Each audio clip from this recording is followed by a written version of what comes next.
On May 27, SpaceX launched its 9th Starship test flight. This is a critical test launch for progress of SpaceX's Starship launch vehicle. If successful, Starship will drop the price of going into space drastically, not just for orbital missions but flights to the moon as well.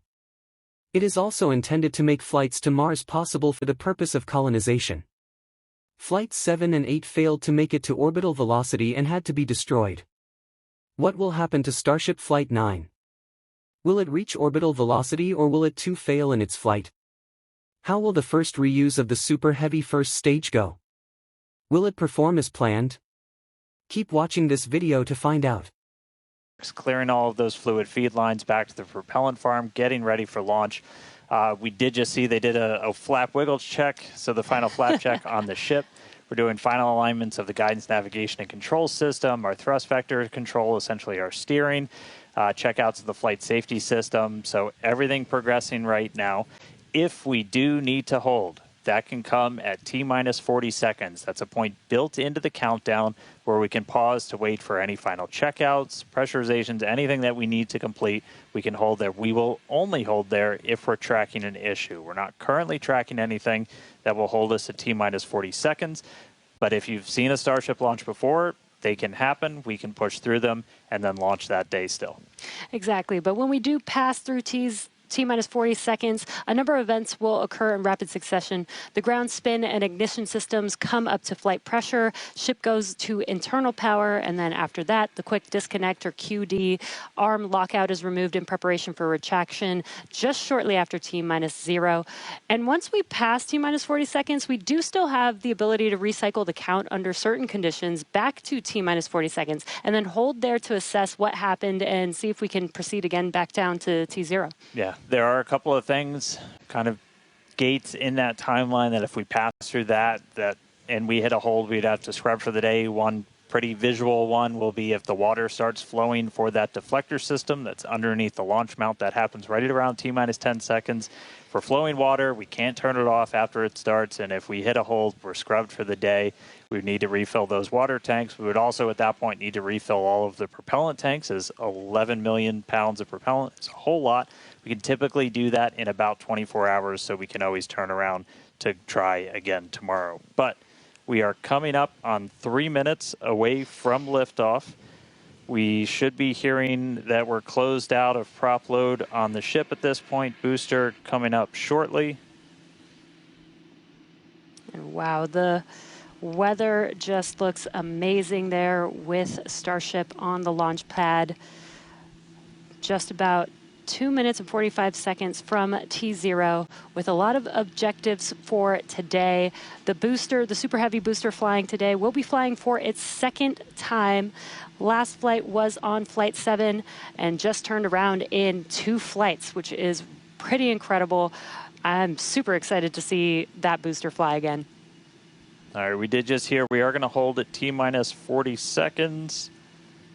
So we'll pass along some more information once we hear that reason. But again, that's not the end of the day. We can hold at T-minus 40 seconds for quite a few minutes. We eventually have to start looking at our temperature of all of our propellant on board. That's usually what drives us to, if we've held too long, we have to stand down for the day. So we are expecting a hold at T-minus 40 seconds. Sounds like we're going to be doing some additional checkouts on the booster Raptor while we're at that T-minus 40 second mark. So we will expect to see the clock pause at T-minus 40. And then again, we've got a couple of minutes. They can work through the issues. If we're able to clear them, we can still launch today. If it's something that we can't, we can always stand down, turn around, recycle, fly again tomorrow. Again, that's really important. This is what terminal count is exactly for, is to be checking the vehicle, monitoring the vehicle systems as it makes its way down to T0. And again, this gives us the ability to catch anything and be able to hold, as Dan has been saying, and recycle if we need to, or pause so that we can work through those issues and see if it's something that we need to stand down for. And as Dan mentioned, we will be holding at T-minus 40 seconds, so in about 20 seconds from now. Yeah, so we'll hold there. And they'll work through these final checkouts on, sounds like just one of those Raptors on the first stage on Super Heavy, which as you said, we're reflying it for the first time. 29 of those 33 engines have already been used in a launch, one of which has already launched twice, and twice, will go for and its is getting ready for its third All right. time. And you just heard our flight director for the day, Joe Sliker. He just shared that we are going to hold at this T-minus 40-second mark, keeping an eye on one of those Raptor engines on booster.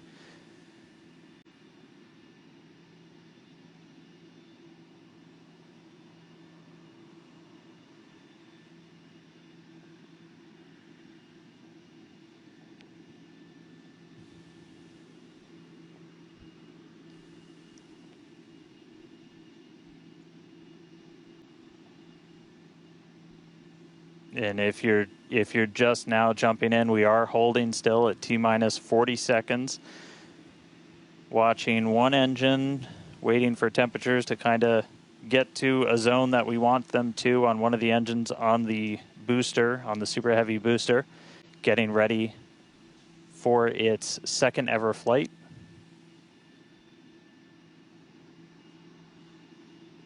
We'll just continue to hold. Again, we can hang out here for several minutes.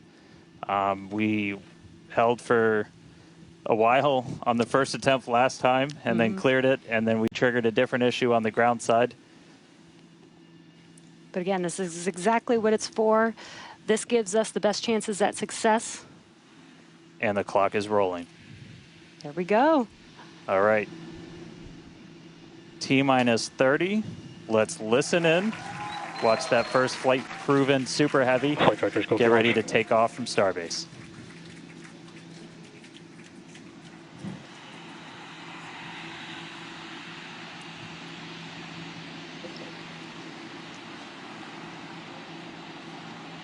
T-minus 1. Hit hold.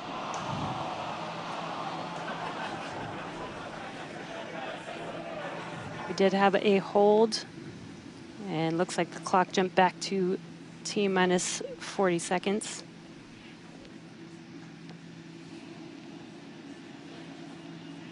All right, so yep, we jumped out. I did not see the deflector go off. So hopefully we were right at around that T-minus 10-second mark. And if we were before that T-minus 10-second mark, we do have the ability to recycle, as we mentioned earlier, back to T-minus 40 seconds. So it looked like this time it was a ground side issue. We're taking a look at this real quick. So again, we're back at T-minus 40. We're gonna hold for a little bit. We are still not scrubbed for the day. Give them a couple of minutes to work through this. Again, we can hang out at T-minus 40 for several minutes. Eventually, we start looking at your bulk temperatures and all of your propellant on board the vehicle. We're not actively replenishing the propellant on board Super Heavy and Starship, and so you don't have essentially forever to hang out before things start to warm up. And you do want to make sure your temperature's in a really stable range for a healthy startup on Raptor engines. So they're going to work through this issue. We can continue to hold here for a couple of minutes. What's launch without a little extra added excitement?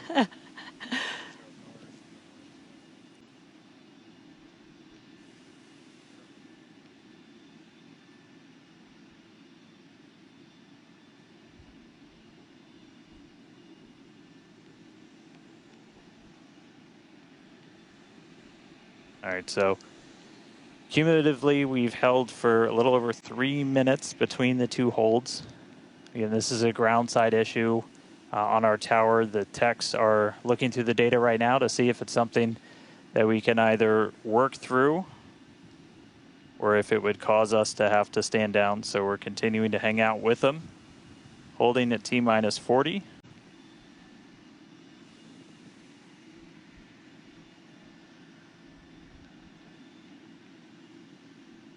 If you're just joining us, we did initially hold at T-minus 40 seconds. We continued the count, but recycled before we got to T-minus 10 seconds. And so we're back at a hold at T-minus 40 seconds, waiting for more information. The team is checking out to see if we can continue today.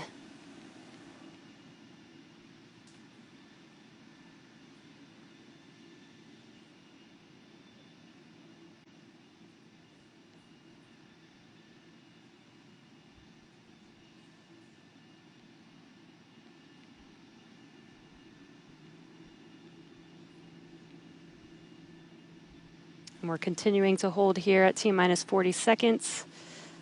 We've been holding for just about 5 minutes now as the teams evaluate if we can continue to T0 for Flight 9.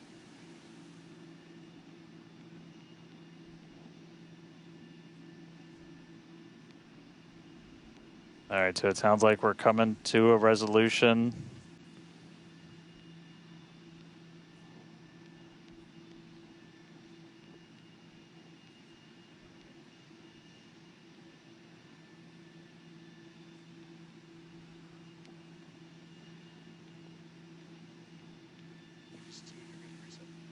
All right, so we are getting to a resolution. We're going to reset everything.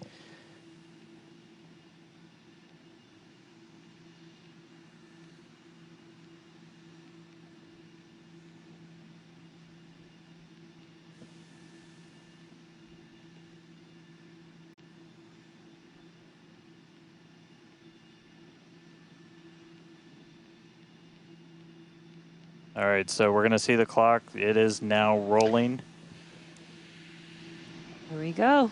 We saw an issue with that quick disconnect to the ship.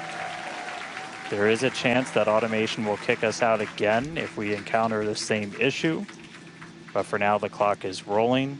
We'll see if we pass around that T-minus 10-second mark.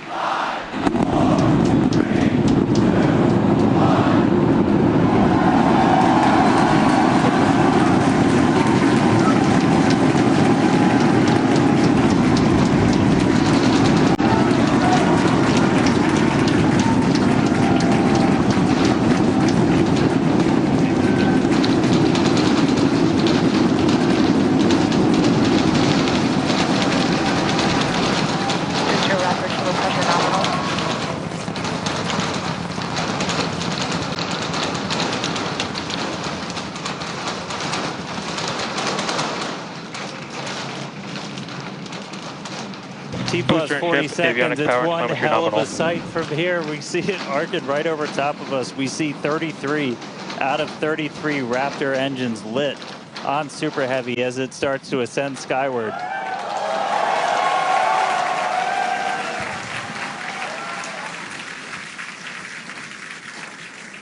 Coming up on maximum aerodynamic pressure, then only about a minute and a half until we get into hot staging. Wow, Dan, that was incredible. We could feel the building shaking here, feel the vehicle's power. Now we're just about a minute away from shutting down those engines on the booster. Again, this booster is flying for its second time today. All right, so hot staging coming up a little under a minute. We're going to see all but the 3 center engines turn off on the booster. So our version of MECO, most engines cut off. And then just a few seconds later, hoping to see 6 engines ignite on ship to push it away.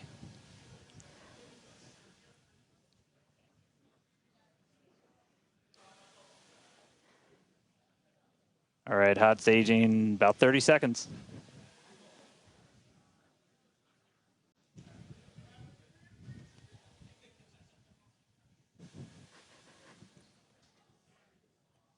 And definitely keep an eye on which way the booster flips. First ever directional flip we're going for today. Should flip straight up.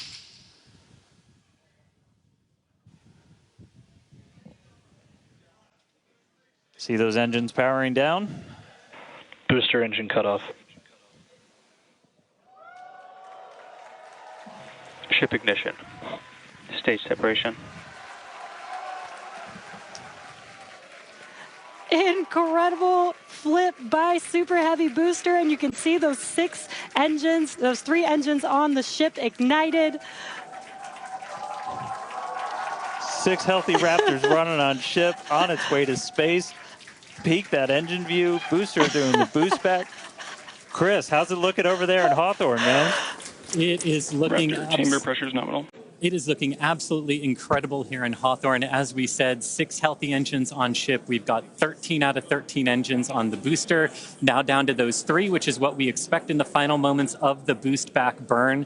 Now, as a reminder, we are not recovering the super heavy booster today. We are instead going to do some... Boost back, shutdown. And there we had a good shutdown of the boost back burn. Next up will be the jettison of that hot stage Ship ring. avionics, power and telemetry nominal. Great call out there that everything looking nominal aboard the super heavy vehicle, which is returning to Earth. And we're going to be doing some experiments with it, including a higher angle of attack re-entry, as well as some engine tests as it gets closer to the Gulf. We are, again, because of these tests not recovering it, we are sending it to the Gulf on purpose to do those tests. But again, you see the booster on the left-hand side of your screen. You see ship with 6 healthy engines continuing its ascent to its planned suborbital trajectory. Everything going very well so far for Starship's 9th flight. Now 4 minutes, 15 seconds in.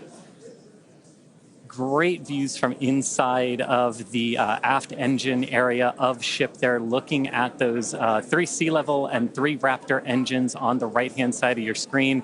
The booster doing its LOX dump, that liquid oxygen dump. So because we don't need some of that liquid oxygen propellant in its tanks, we vent that propellant out to lessen the booster's mass as it comes in for its landing. Just absolutely gorgeous views watching these 2 vehicles do their respective things in the skies over Texas here today. And Dan, we're approaching the 5-minute mark into the flight. Super Heavy is descending rapidly. What can we expect here in the next few minutes as it does its atmospheric tests? Yeah, now as we had talked about, Super Heavy might not have a very smooth ride down. We're going to be putting it through this higher angle of attack. So we're kind of pitching it up a tiny bit, increasing drag. We've done this in wind tunnels. We've done this in computer modeling. It shows that sometimes the control isn't great, but only one way to really prove it out, and that's to get real-world data. So here comes Super Heavy. It should be igniting for its landing burn in just about 40 seconds from now. And we are going to relight 13 engines, then bring that down to 3 engines. As we talked about earlier, we will be intentionally shutting down. We will be shutting down one of those 3 center engines intentionally to push the limits of the Super Heavy booster. Ship Raptor, chamber pressure is nominal. And continuing to see 6 healthy engines on the ship. 3 sea level and 3 vacuum engines still ignited as the Super Heavy booster is making its way back down to Earth. We can see those grid fins doing some heavy work. Booster landing startup. Ignited for our landing burn.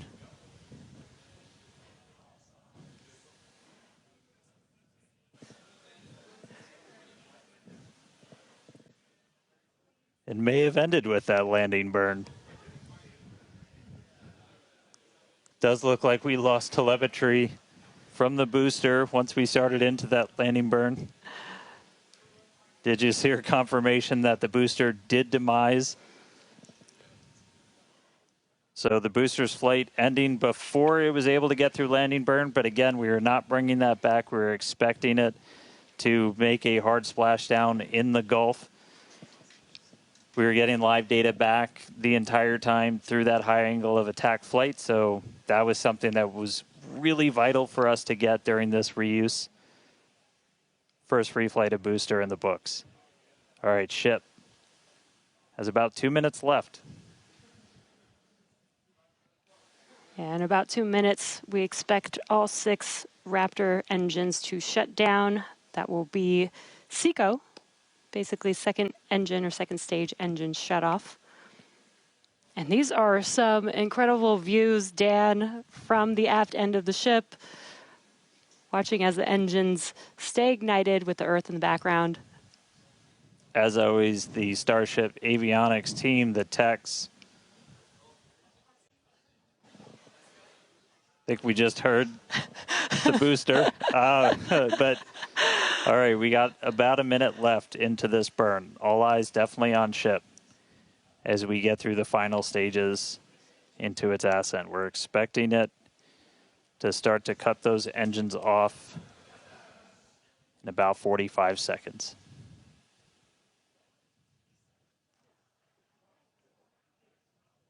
Terminal guidance.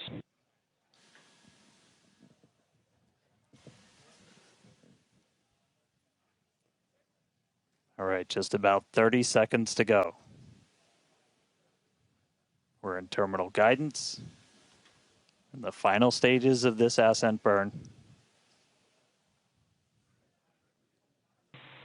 We did see shutdown of the Raptor engines. We do stagger these, so we do the Raptors first. Those 3 have shut down successfully. Sea level's still running.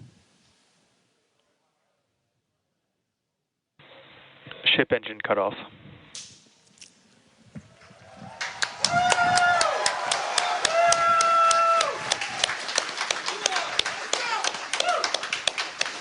Ship engine cut off, the 3 most beautiful words in the English language. And great call out that we had nominal insertion.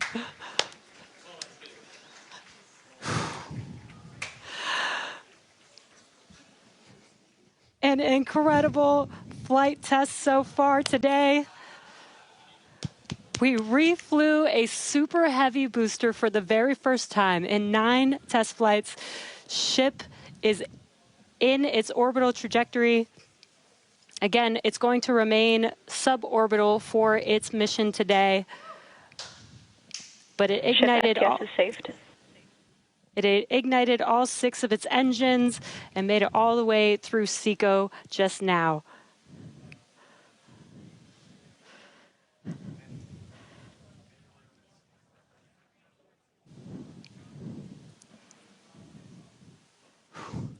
What a moment. Incredible. All right, but I mean, that's still lots to come for the rest of this flight. Per usual, I need to collect myself. Hey, Chris, how's it going over there in Hawthorne, man? How's everybody doing? Flight 9 of SpaceX's Starship flew on May 27th. The launch phase of the flight proceeded as planned with a perfect separation and boost-back burn of the booster.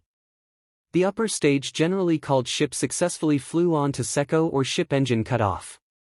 This is a major step forward for Starship in that it is the first time that version 2 has had a successful launch, because the 2 previous flights had problems. This was also the first time that a super heavy booster was flown for a second time.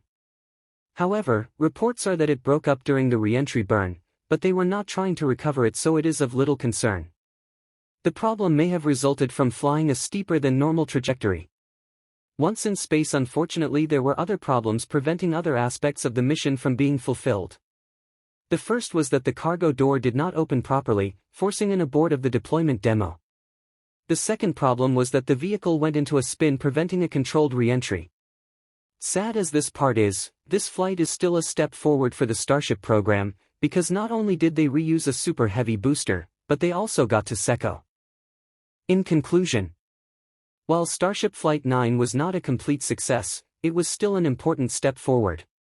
First of all, it demonstrated that they had fixed the problem that had caused early termination of the 2 previous flights. The second is the fact that they successfully reused a previously flown super heavy booster. The second part is particularly important because Falcon 9 and Falcon Heavy have demonstrated that the reuse of boosters are themselves a major part of bringing down the price of spaceflight. As a result, despite the fact that Flight 9 had its problems, it is still an important step forward for Starship and what it will do for reducing the cost of spaceflight and returning us to the moon, as well as someday getting us to Mars.